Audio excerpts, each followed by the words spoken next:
Hello guys, আমি অপূর্ব। আজকে আমি আবারও একটি নতুন ভিডিও নিয়ে তোমাদের মাঝে হাজির হলাম। আজকে আমরা যাব মূলত বাঁশকাড়া হাঁসের মাংস দিয়ে ভাত খাওয়ার জন্য। আর ব্লগটা আমি আমার বাসার সামনে থেকেই করেছিলাম। এটা হলো আমার গ্রামের রাস্তা। ঘরগুলো দেখা যায়, এগুলো সরকারি ঘর। সরকারি ঘরের অবস্থা খুব নাজেহাল অবস্থা। আর আমি যার সাথে যাব, এই হলো আমার ভাই, আমাকে নিতে এসেছে। মূলত আর আমি যাব। তারপর দুজনেই বেরিয়ে পড়লাম। তারপর আমরা দুইজনে একসাথে বেরিয়ে পড়লাম খুব তাড়াতাড়ি, কারণ সকাল সকাল বেরিয়েছিলাম আমরা।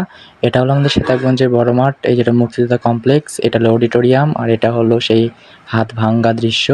আমরা মূলত আমাদের সীতাকুণ্ড বাজারের মেন সদর দিয়ে আমরা যাব। এটা হলো আমাদের সীতাকুণ্ডের মেন শহর, মানে মেন সিটি।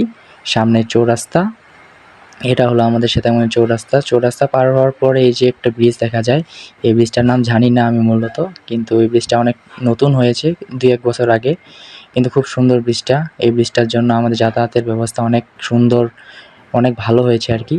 তার কিছুক্ষণ পর চলে গেলাম শাগুনির খুব কাছাকাছি। আর শাগুনির রাস্তা মূলত অনেক সুন্দর, এই চারপাশে অনেক ফুলের গাছ ছিল। আর প্রকৃতির পরিবেশটা অনেক সুন্দর ছিল সেদিন, আবহাওয়া অনেক হালকা ঠান্ডা ছিল। তারপরই আমরা চলে গেলাম সেই দোকানের সামনে, মানে যেখানে খাবো বাঁশকাড়া। এটা হলো পুরো বিয়ের ডেকোরেশনের মতো করা, এখানে প্রচুর পরিমাণে লোক হয়। আর আমরা গিয়েছিলাম খুব সকালবেলা, তার জন্য লোকজন খুব কম ছিল। তারপরই চলে আসলো আমাদের ভাত, তারপর দিয়েছে আমাদের আচার, তারপর আলু ভাজা, তারপর হাঁসের মাংস, যেটা খাওয়ার জন্য আমরা এসেছিলাম। আর আমার ভাই খাচ্ছে পুরা জগর জগর করে, আমিও খাচ্ছি। আর এখানকার হাঁসের মাংস মূলত খুব টেস্ট। তারপর খাওয়া দাওয়া শেষে বাসার উদ্দেশ্যে বেরিয়ে পড়লাম। আর তোমরা যারা আমার ভিডিওগুলো দেখো তারা অবশ্যই লাইক, শেয়ার এবং কমেন্ট করবে এবং আমার সাথে পাশে থাকবে। ধন্যবাদ সবাইকে।